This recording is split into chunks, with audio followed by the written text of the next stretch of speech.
बहुत स्वागत है आप सभी का आपके प्रोग्राम कहानी कुर्सी की में। मैं हूं सौरभ शर्मा, आपके साथ हर्षवर्धन त्रिपाठी जी, विजय त्रिवेदी जी, विनोद अग्निहोत्री जी, समीर चौगामकर जी। लगातार चर्चा हो रही है। अब बात करते हैं जरा बिहार के लेटेस्ट सर्वे की। बिहार में किसका सियासी सिक्का चलेगा? नीतीश सरकार रहेगी कि जाएगी? क्या राहुल और तेजस्वी की यात्रा का कोई असर बिहार के चुनावों में हुआ? बतौर मुख्यमंत्री बिहार की जनता की पहली पसंद कौन है? प्रधानमंत्री को गाली देने के नाम पर कितने लोगों ने ऐतराज जताया? सारे सवाल आपके मन में भी हैं, तो इनका जवाब एक सर्वे ने दिया। ये सर्वे किया है वोट वाइब ने। तो उस सर्वे पर हम चलते जाएंगे, क्रमवार एक एक सवाल की बात हम करेंगे। और उससे एक अंदाजा लगता है कि अब जब चुनाव के अंदर बमुश्किल 1.5 महीने के करीब, 1.5-2 महीना इतना ही रह गया है, 45 दिन, वो 1.5 महीने के करीब रह गया है, तो बिहार की जनता पर क्या असर पड़ रहा है? राहुल गांधी की यात्रा होगी, बहुत बड़ा कदम था वो। तेजस्वी अब यात्रा पर निकलने वाले हैं। दूसरी तरफ प्रधानमंत्री ने मोर्चा संभाला हुआ है बिहार को पूरी तरीके से बिहार के चुनाव पर छाप छोड़ने के लिए। नीतीश कुमार घोषणाओं पर घोषणाएं कर रहे हैं, उनकी घोषणाओं का कितना असर हो रहा है? सारे सवाल पूछे गए हैं, अच्छा सर्वे है। तो आइए इसकी बात करते हैं। एक एक करके सवाल मैं आपके सामने रख रहा हूं, जवाब आपकी स्क्रीन पर आएगा। पहला सवाल सर्वे में पूछा गया, मुख्यमंत्री नीतीश कुमार के नेतृत्व वाली एनडीए सरकार के संबंध में आप सत्ता विरोधी या समर्थक रुझान के स्तर को किस प्रकार देखते हैं? मतलब प्रो इंकम्बेंसी है कि एंटी इंकम्बेंसी है, सरल शब्दों में। तो इसमें देखिए 48% लोग कह रहे हैं स्ट्रॉन्ग एंटी इंकम्बेंसी है इस वक्त बिहार में नीतीश सरकार के खिलाफ। 48% लोग कह रहे हैं मजबूत सत्ता विरोधी लहर है। ये बहुत बड़ी बात है। न्यूट्रल, तटस्थ कितने परसेंट हैं? लगभग 20%, 20.6% लोग कहते हैं उनकी कोई राय नहीं है, मतलब वो नीतीश कुमार के खिलाफ भी नहीं है, नीतीश कुमार के साथ भी नहीं है पूरी तरह। और 27% लोग ऐसे हैं जो कहते हैं मजबूत सत्ता समर्थक लहर है, प्रो इनकम्बेंसी है।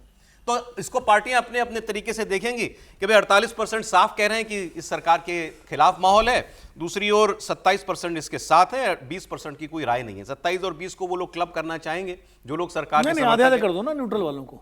न्यूट्रल वाले भी आधे आधे होने 10 इधर कर दो, 10 इधर कर दो।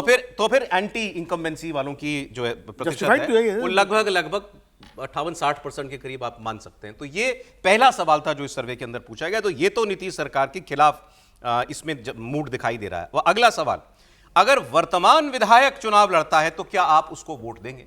ये सवाल हर सर्वे में पूछा जाता है और बहुत इंपॉर्टेंट सवाल है। इसीलिए इस सरकारें, पार्टियां जो हैं वो सर्वे कराती हैं अपने भी टिकट बांटने को लेकर के कि किस कॉन्स्टिट्यूएंसी में कौन सा नेता जो है वो ठीक चल सकता है। तो इसमें आप देखिए 31% लोगों ने कहा है कि हाँ हम वोट देंगे और 53.5% कह रहे हैं नहीं। तो ये इंपॉर्टेंट फिगर है कि आधे से ज्यादा लोग ये कह रहे हैं कि अगर हमारा विधायक आज चुनाव लड़ेगा तो हम तो उसको वोट नहीं देंगे। ये सारी पार्टियों पर लागू होता है। तीसरा इंपॉर्टेंट सवाल, आप बिहार के मुख्यमंत्री के रूप में किसको देखना चाहते हैं? सीएम फेस के तौर पर आपकी पसंद कौन है? इंटरेस्टिंग जवाब आए हैं इसके। नंबर 1 पर हैं तेजस्वी यादव, और जितने सर्वे पिछले 6 महीने में बिहार को लेकर हुए हैं, हर सर्वे में तेजस्वी यादव नंबर 1 रहे हैं। यहां पर 33.5% लोग कहते हैं कि वो तेजस्वी यादव को मुख्यमंत्री के रूप में देखना चाहते हैं। दूसरे नंबर पर नीतीश कुमार है 24% अप्रूवल के साथ। ये एक बार कई सर्वे में तीसरे नंबर पर भी चले गए थे, लेकिन इस सर्वे में दूसरे नंबर पर हैं। तीसरे नंबर पर है प्रशांत किशोर, ये भी एक कांस्टेंट है। प्रशांत किशोर तीसरी या दूसरी पसंद लगातार बिहार के लोगों की बन रहे हैं, सर्वे में ऐसा दिख रहा है। इनको लगभग 14% लोग जो हैं वो मुख्यमंत्री के तौर पर देखना चाहते हैं। और इसके बाद गिनती में और लोग बहुत पीछे छूट जाते हैं। सम्राट चौधरी लगभग 5%, चिराग पासवान लगभग 8.5%, जीतन राम मांझी के लिए भी पूछा गया है तो आधे % से भी कम है। राजेश राम जो कांग्रेस के प्रदेश अध्यक्ष हैं उनको 1.5% लोग। दीपांकर भट्टाचार्य CPI-ML को वोट काफी मिलता है, लेकिन इनको आधा % लोग केवल चाहते हैं। तो इस लिहाज से अगर आप देखिए तो टॉप 3 हैं तेजस्वी यादव, नीतीश कुमार और प्रशांत किशोर। इसमें मुझे कोई आश्चर्य नहीं हो रहा है, लेकिन तेजस्वी यादव नंबर 1 पर लगातार बने हुए हैं और प्रशांत किशोर एक छाप छोड़ रहे हैं बिहार के मतदाता के मन में। यह भी इससे साफ दिखाई देता है। अभी मैंने 3 सवाल बताएं त्रिपाठी जी, किसका माहौल बन रहा है इसमें? नहीं, देखिए ये माहौल क्या बन रहा है, ये सूत्र दे रहा है। ये सूत्र ये बड़ा स्पष्ट तौर पर दे रहा है कि सरकार के खिलाफ लोगों की नाराजगी है। लेकिन आम तौर पर जो अब तक रहा है उसमें न्यूट्रल वोट कभी वो उस तरफ नहीं जाता है जो प्लस वाला होता है, क्योंकि उधर जाना होता तो अपने आप चला जाता है, वो विरोध में। जो एंटी होता है वो बोलता है, वो बोलता है, जिसको लगेगा कि मुझे गुस्सा है तो न्यूट्रल, थोड़ा न्यूट्रल मतलब वो है जो कहता है चलो ठीक है यार सरकार नाराजगी तो है लेकिन चलो कोई बात नहीं, ऐसा ही होता है। लेकिन आप पहले और दूसरे सवाल को अच्छे से देख लीजिए तो बिहार का चुनाव समझ में आएगा। पहला चुनाव कह रहा है एंटी इनकम्बेंसी बहुत जबरदस्त है, तो कितना 48%। दूसरा सवाल क्या कह रहा है कि आपके जो विधायक जी लोग हैं कितने को वोट देंगे, तो 54% लोग लगभग कह रहे हैं कि वोट नहीं देंगे। इसका मतलब क्या हुआ? इसका मतलब ये कि अगर 100 में 60 विधायक सत्ताधारी पार्टी बदल देगी तो ये सर्वे पलट जाएगा। जो गुजरात में हुआ, जो उत्तर प्रदेश में 14-19 में हुआ, जो बिहार में हुआ, जो दिल्ली में हुआ, वो यहां होता हुआ दिखेगा। और अगर ये हो गया तो फिर जो समीकरण दिख रहा है, तेजस्वी उसी 32-33 पर अटके दिख रहे हैं। मतलब अगर एनडीए ने ठीक टिकट बांट दिए तो मूल मुद्दा प्रत्याशी चयन है, ओके, बाकी सब उसके इर्द गिर्द है। और मेरा यह मानना है कि यह सर्वे बहुत हद तक ठीक हाल बता रहा है। गुस्सा तो लोगों का रहेगा ही भाई, 20 साल की सरकार हो गई, कुछ नहीं कहेंगे तो कहें सब अच्छा हो रहा है, लेकिन यार यहीं अटके, इससे थोड़ा तो आगे बढ़ते। तो इन 3 सवालों के बिना पर आप कहते हैं कि ये चुनाव प्रत्याशी का चुनाव है। प्रत्याशी का चुनाव है, बहुत कड़ा चुनाव है। ठीक है सर। तीनों सवाल जो है ना, मतलब यही सूत्र के तौर पे ही आप कह सकते हैं कि वो मौजूदा सरकार के खिलाफ माहौल कर रहा है। उसमें पहला आपने देख लिया 48%, और मैं 48% पे ही रहता हूँ। मैं इस बात से सहमत हूँ कि न्यूट्रल लोग वो होते हैं जो सोचते हैं कि ठीक है फिर चल तो जाए। बराबर है 47-48%। नहीं, लेकिन वो 48% नहीं, लेकिन वो जरूरी नहीं 20% लोग जाए ही, उसको मैं आधे आधे के तौर पे नहीं देखता। तो 48 और 27 में बहुत बड़ा फर्क है, और वो हाई एंटी इनकम्बेंसी है उन पर जो लोग नाराज है। दूसरा जो प्रश्न आपने कहा विधायक वाला, उसमें 54% लोग खिलाफ हैं, तो वो भी हाई एंटी इनकम्बेंसी का मतलब हुआ, क्योंकि सरकार विधायकों से ही बन रही है। इस सर्वे का मुझे नहीं मालूम, लेकिन कई सर्वे में एक और सवाल पूछा गया कि क्या आप चाहते हैं कि ये विधायक बदल दे पार्टी, तब भी आप उस पार्टी को वोट देंगे? तो उसमें भी करीब करीब इतने ही लोग मना कर रहे हैं। मतलब वो पार्टी के खिलाफ है, वो पार्टी, इसका मतलब है वो पार्टी के खिलाफ है। फिर तीसरा फैक्टर जो उसमें एड ऑन करता है वो है मुख्यमंत्री पद का उम्मीदवार। 24% पे नीतीश कुमार जी हैं और 33.5% पर तेजस्वी जी है। यदि 34% पे नीतीश जी होते और 23 पे तेजस्वी होते तब भी फर्क होता, क्योंकि जो सिटिंग चीफ मिनिस्टर है, इनकम्बेंट चीफ मिनिस्टर होता है, उसके लिए हमेशा नंबर ज़्यादा होता है। तो इनकम्बेंट चीफ मिनिस्टर होते हुए भी वो 24 पर हैं, तो इसका मतलब उनके खिलाफ ज़्यादा इन नाराजगी। तीनों सवालों से आपका निष्कर्ष है सत्ता विरोधी माहौल है। ओके, ठीक है सर। मैं क्या बदलेगा बाकी बात क्या अलग 10 एक सवाल तो बता देता हूं। अगला सवाल भी देख लीजिए। वोट डालने का आपका मुख्य आधार क्या होगा? ये सर्वे करने वालों ने बिहार के रिस्पोंडेंट से पूछा, what will be your main voting consideration? नहीं कह सकते लगभग 8%। वर्क डन बाय नीतीश सरकार द्वारा किए गए काम 20%, उस आधार पर करेंगे वोट। सीएम चेहरा, ऐसा लगभग 15% वोट कहते हैं। पीएम का चेहरा, प्रधानमंत्री का चेहरा, वो 17% लोगों के लिए इंपॉर्टेंट है। ये महत्वपूर्ण है ये कि स्टेट इलेक्शन में 17% लोग कह रहे हैं कि हम प्रधानमंत्री को देख करके वोट करेंगे। वो होर्डिंग पर देखा नहीं आपने? जी हाँ, बिल्कुल। इस आप लग गए एनडीए के, मतलब जेडीयू दफ्तर के बाहर भी प्रधानमंत्री के पोस्टर लग गए हैं। लाभार्थियों की जो स्थिति है वो लगभग 1.5%। उम्मीदवार को देखकर वोट करेंगे 7%। पार्टी का सिंबल देखेंगे लगभग 2.3%। डेवलपमेंट इश्यूज, इसको काम के साथ ही जोड़ दें तो 23% के करीब, 23.5%। मतलब लगभग आधी आबादी ये कह रही है, आधे लोग ये कह रहे हैं कि हम काम पर वोट करेंगे, और 15% के करीब कह रहे हैं कि हम मुख्यमंत्री का चेहरा देख के करेंगे, और मान लीजिए 17% कह रहे हैं हम प्रधानमंत्री का चेहरा देख के करेंगे। तो ये इंपॉर्टेंट है। एक और सवाल ले लेते हैं, फिर मैं आता हूं अपनी चर्चा पर। इसके बाद पूछा गया है सर सवाल, आपके अनुसार सबसे बड़ा चुनावी मुद्दा क्या है? तीसरा चौथा मिलता जुलता है वैसे, लेकिन फिर भी अलग तरीके से पूछा गया है। तो इसमें आप देखिए, तो सबसे बड़ा मुद्दा जो बताया, मुद्दा बिहार का, 34% लोगों ने कहा बेरोजगारी, 34% अनएम्प्लॉयमेंट सबसे बड़ा मुद्दा है। और आपको जानकर हैरानी होगी, इसके बाद दूसरे नंबर पर सबसे बड़ा मुद्दा 21% से ज्यादा लोग कह रहे हैं एसआईआर या वोट चोरी का मुद्दा। ये कह रहे हैं सर्वे में लोग, 21% लोग, कि ये हमारे लिए एक मुद्दा है। मतलब क्या राहुल गांधी की यात्रा ने माहौल बनाया उनके लिए, इनके पक्ष में? वो सवाल अलग से किया गया है। इसके अलावा फिर सड़क, बिजली, पानी, करप्शन, प्राइस राइज, तो वो किसी को 5%, किसी को 8% लोगों ने बताया। लेकिन मुख्य दो मुद्दे, अनएम्प्लॉयमेंट 34%, एसआईआर या वोट चोरी 21%। सर देखिए, इसमें सबसे महत्वपूर्ण बात मुझे लगी सारे मुद्दे कि जो पार्टी के आधार पर वोट देने वाले हैं उनकी संख्या बहुत कम है, 2.5% के आसपास बता रहे हैं आप, जो सर्वे कह रहा है। यानी पार्टियों से ऊपर उठ करके लोग अब सोच रहे हैं, चाहे वो मुख्यमंत्री का चेहरा देख करके वोट दें, या प्रधानमंत्री का चेहरा देख के वोट दें, या उम्मीदवार को देख के वोट दें, या सरकार के कामकाज पे वोट दें, फैसला। लेकिन जो पार्टी के प्रति जो एक बंधुआ वाली स्थिति थी ना, कि अब पार्टी को देना है, पार्टियां जो टेकन फॉर द ग्रांटेड लेती थी लोगों को, उसके हमारा कैंडिडेट खड़ा होगा, चाहे जैसा भी खड़ा कर दें, अपराधी को दे दें, भ्रष्ट आदमी को दे दें, अनाचारी को दे दें, किसी को दे दें, वो जीत जाएगा पार्टी के नाम पर। तो वो चीज़ टूट रही है। ये एक बड़ा सकारात्मक संकेत है इस सर्वे के मुताबिक। अगर ये चीज़ टूट रही है तो इसका मतलब ये लोकतंत्र के लिए एक अच्छी बात है कि जो पार्टियों की बंधुआ मजदूरी टूट रही है। पार्टियों की नीतियों के साथ लोग होते हैं, इसमें कोई दो राय नहीं, लेकिन पार्टियां जब वोटर को टेकन फॉर द ग्रांटेड देती हैं, वो गड़बड़ है। दूसरी ये इसमें क्या एंटी इनकम्बेंसी हावी दिख रही है? एंटी इनकम्बेंसी तो है, दिख रही है। लेकिन दूसरा उसका काउंटर भी है कि प्रधानमंत्री का जो 17.3% है, तो वो भी एक फैक्टर है। अब सवाल ये है कि जो 17.3% प्लस जो प्रो इनकम्बेंसी वाले, क्या वो एक ही है? वही लोग होंगे। ये बात आपको इंटरेस्टिंग लग रही है कि स्टेट के चुनाव में 17% लोग प्रधानमंत्री नहीं, ये देखिए, जब भी कोई देश का लोग इनकम्बेंसी फैक्टर है ना, नहीं, एंटी इनकम्बेंसी को क्रॉस भी तो कर रहा है। क्रॉस करा है, लेकिन नीतीश कुमार के खिलाफ एंटी इनकम्बेंसी फैक्टर को बता रहा है। नहीं, इसमें एक चीज और भी है। हमेशा जब भी देश का नेता कोई लोकप्रिय प्रधानमंत्री होता है तो उसका वोट होता है। इंदिरा गांधी के जमाने में भी होता था, अटल जी के जमाने में भी वोट अलग है, मोदी जी के जमाने में भी है। मनमोहन सिंह प्रधानमंत्री होंगे तो वोट नहीं होगा, नरसिम्हा राव के टाइम में भी वोट नहीं था। एनडीए सरकार लेकिन को जो वोट मिलना जब कोई लोकप्रिय नेता प्रधानमंत्री होता है तो उसका वोट स्टेट्स में होता है। सीधी बात कि एनडीए को, बिहार सरकार को जो अपने काम पे वोट मिलता है या नीतीश कुमार के नाम पे वोट मिलता है, उसमें 17% वोट ऐड प्रधानमंत्री कर रहे हैं। निश्चित, लेकिन वही है, क्या उसमें उस जो नीतीश कुमार का वोटर को नाम पर वोट देने वाला है, उसमें प्रधानमंत्री का वोटर भी है, तो प्लस 17% नंबर में है या उसमें वो भी शामिल है। ओके, ठीक। समीर जी, आ रहा हूं, 2-3 आपको मैं स्टेटमेंट भी सुनाता हूं। तेजस्वी यादव एक यात्रा पर निकलने वाले हैं। अभी एक वो कार्यक्रम में थे, वहां उन्होंने कुछ बात की तो इस पर बड़ा सियासी डिस्कशन चल गया। उन्होंने एक्चुअली ये कहा कि आप सारी 243 सीट है ना सर, हाँ, सारी 243 सीट पर तेजस्वी यादव लड़ रहा है, ये कहा उन्होंने। सारी सीटों पर तेजस्वी यादव लड़ रहा है, ये मान के आप वोट कीजिएगा। तो ये एक तरीका है कहने का कि भाई पूरा गठबंधन इंटैक्ट है, मेरे नाम पर वोट कीजिए। सीधे सीधे उन्होंने अपने नाम पे वोट मांग लिया। मुख्यमंत्री भी मैं ही बनूंगा, वो तो वो कह ही चुके, भले ही कांग्रेस ना इसमें भी इंप्लाइड है। तो इस पर फिर मजे ले रहे हैं बीजेपी के नेता। सुनाता हूं आपको तेजस्वी।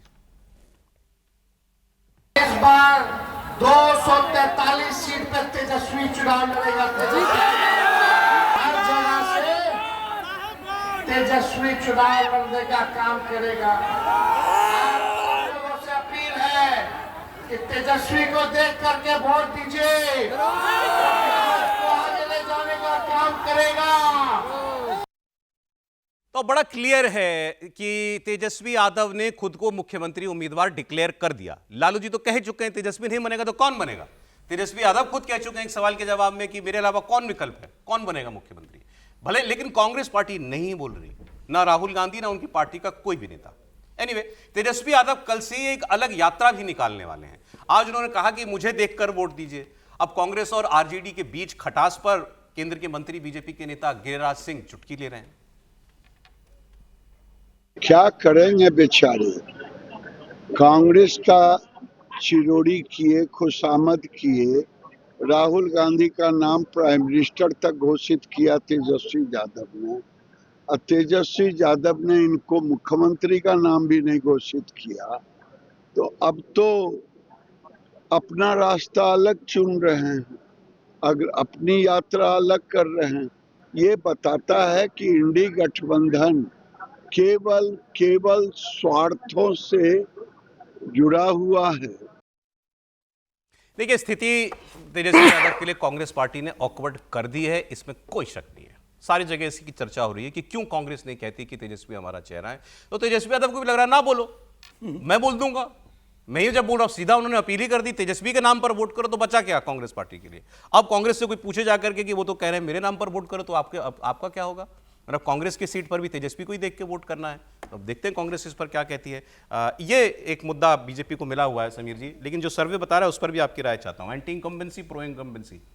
देखिए, मैं दोनों का जवाब देता हूं। पहले जो तेजस्वी यादव के मुख्यमंत्री की बात है, देखिए जब सारे सर्वे में अगर तेजस्वी यादव को नंबर 1 अगर मुख्यमंत्री का मिल रहा है तो फिर कांग्रेस को भी यह बात स्वीकार करना चाहिए कि भाई तेजस्वी यादव ही हमारे महागठबंधन के मुख्यमंत्री का चेहरा है, और जब सत्ता में आएंगे तो तेजस्वी यादव ही मुख्यमंत्री बनेंगे। जब आपके सभी सर्वे में उनको अगर नंबर 1 दिया जा रहा है तो मुझे लगता है कांग्रेस को भी ये बात स्वीकार करना चाहिए। हालांकि अब तेजस्वी कह चुके हैं इसके अंदर। सर्वे में 2-3 बातें बहुत इंपॉर्टेंट निकल कर आ रही है। सर्वे में सबसे बड़ी बात ये निकल कर है कि नीतीश कुमार का जो अभी तक चेहरा था बिहार के अंदर कि नीतीश है तो बाहर है, नीतीश है तो बाहर, बिहार में बाहर है। अब वो बिहार के अंदर वो नहीं है, नीतीश अब बिहार के लिए एक लायबिलिटी बन गया। जो प्रशांत किशोर कह रहे हैं कि अगर 20-22 सीटें अगर जीत गए, इससे ज्यादा अगर जीत जाते तो मैं राजनीति छोड़ दूंगा। तो मुझे लग रहा है कि प्रधानमंत्री मोदी की जो अपील रही है, जो 17% कह रहे हैं कि प्रधानमंत्री के नाम पर, तो जो हुआ है दिल्ली का चुनाव प्रधानमंत्री मोदी के दम पर लड़ा गया, मध्य प्रदेश में भारतीय जनता पार्टी ने पीएम के नाम पर चुनाव लड़ाया, पीएम ने पूरा अपने चुनाव कंधे पर उठाया, राजस्थान और छत्तीसगढ़ का विधानसभा चुनाव प्रधानमंत्री मोदी ने अपने कंधों पर उठाया, मुख्यमंत्री के जो थे वहां पर जो दावेदार थे वो सब पीछे चले गए थे, प्रधानमंत्री का फेस आगे आया और सरकार बीजेपी की बनी प्रधानमंत्री के नाम पर।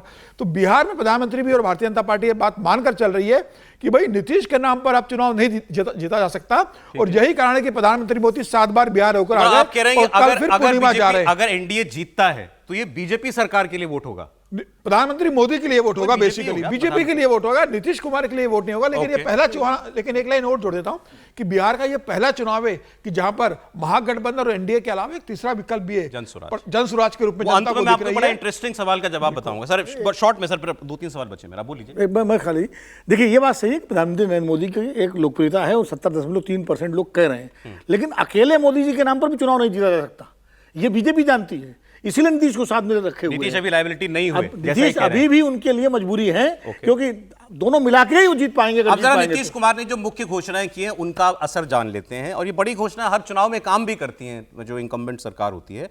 जैसे नीतीश कुमार ने भी 125 यूनिट बिजली मुफ्त की, इसके बारे में लोगों का क्या कहना है? 35% लोग कह रहे हैं बहुत अच्छा, 41% लोग कह रहे हैं केवल चुनावी नारा है, 12% से ज्यादा लोग कह रहे हैं कि इससे हमारी आर्थिक परिस्थिति खराब होगी, आर्थिक दबाव बनेगा प्रदेश के ऊपर, और 8% लोग ये भी कह रहे हैं कि पहले बिजली व्यवस्था ठीक करो उसके बाद मुफ्त करो। तो ये वन साइडेड अफेयर नहीं है कि भाई फ्री मिल रहा है तो सब खुश हैं, ऐसा नहीं है। अच्छा जवाब दिया है इसका लोगों ने। फिर इसके बाद अगला सवाल देखिए, वो भी घोषणाओं से ही जुड़ा हुआ है। अभी जो नीतीश कुमार ने मुख्यमंत्री महिला रोजगार योजना शुरू की है, जिसमें अपना रोजगार शुरू करने के लिए हर परिवार की एक महिला को 10,000 रुपया दिया जाएगा, इसको एनडीए गेम चेंजर स्कीम बता रहा है। तेजस्वी यादव भी इस पर खूब बोल रहे हैं कि हमारी माई बहन योजना की कॉपी कर ली इन्होंने, तो मतलब वो भी मानते हैं कि इस स्कीम में दम तो है। इस पर देखिए राय, इस पर लगभग 37% लोगों ने कहा बहुत अच्छा, लेकिन फिर 45.5% लोग कह रहे हैं चुनावी बात है, मतलब भरोसा नहीं कर रहे हैं ज़्यादा। 11% लोग फिर वही कह रहे हैं भाई आर्थिक परिस्थिति हमारी ठीक नहीं है। तो इस यहाँ पर भी आप देखिए तो कोई हैंड्स डाउन कोई अपील, बहुत पॉजिटिव अपील नहीं है, ऐसी अपील नहीं दिखाई दे रही है। अब आते हैं देखिए कुछ और सियासी सवाल। ये देखें, वोटर अधिकार यात्रा जो राहुल गांधी तेजस्वी यादव ने निकाली, उसको आप कैसा देखते हैं? ये इंपॉर्टेंट है। ये 46% लोग कह रहे हैं वहां गठबंधन की संभावनाओं पर सकारात्मक प्रभाव पड़ेगा। लगभग आधे लोग, मतलब 46% कहते हैं पॉजिटिव इंपैक्ट होगा इस यात्रा का, और लगभग 39-39% लोग कहते हैं कोई असर नहीं होगा इसका। लेकिन यहां भी ज्यादा लोग फेवरेबल बता रहे हैं इस यात्रा का असर। इसके बाद अगला सवाल है, प्रधानमंत्री की स्वर्गीय माता जी के लिए अपशब्द कहे जाने के मुद्दे पर आपकी क्या राय है? तो यहां देखिए, यहां बटी हुई राय है। 20% लोगों ने कहा एनडीए के कार्यकर्ताओं को भावनात्मक रूप से उत्साह मिलेगा, मतलब इसका फायदा मिलेगा एनडीए को। लगभग 21.5% लोग कह रहे हैं कि मतदाताओं के मतदान निर्णय को प्रभावित करेगा और लाभान्वित भी करेगा। अंतर है लेकिन दोनों पॉजिटिव हैं, तो इसको आप जोड़ लीजिए तो लगभग 41.5%, और लगभग 42% लोग ही कह रहे हैं कि कोई चुनावी प्रभाव नहीं है, बराबर ही हो गया, लगभग बराबर है। अब आइए जरा अंत में आखिरी सवाल, 2 सवाल बचे हैं। क्या आपको लगता है केंद्र सरकार द्वारा जीएसटी में किए गए बदलाव से कोई असर पड़ने वाला है इस चुनाव पर? 37% लोगों ने कहा हाँ, और 37% लोगों ने कहा नहीं। मतलब ये न्यूट्रल फैक्टर है लोगों के लिए, इसका कोई बहुत बड़ा प्रभाव नहीं मान रहे वो। अंत में अंतरिम सबसे बड़ा सवाल, बिहार चुनाव में आप किसको वोट देंगे? सीधा पूछ लिया गया सर्वे में। महागठबंधन के लिए 36.2% लोग, एनडीए के लिए माफ कीजिएगा, और महागठबंधन के लिए 35.8, बहुत नजदीक, लगभग बराबरी मामला, लेकिन एक मामूली अंतर से एनडीए को यहां पर एक एज दिखाई दे रहा है जब सीधा पूछा गया वोट किसको देंगे।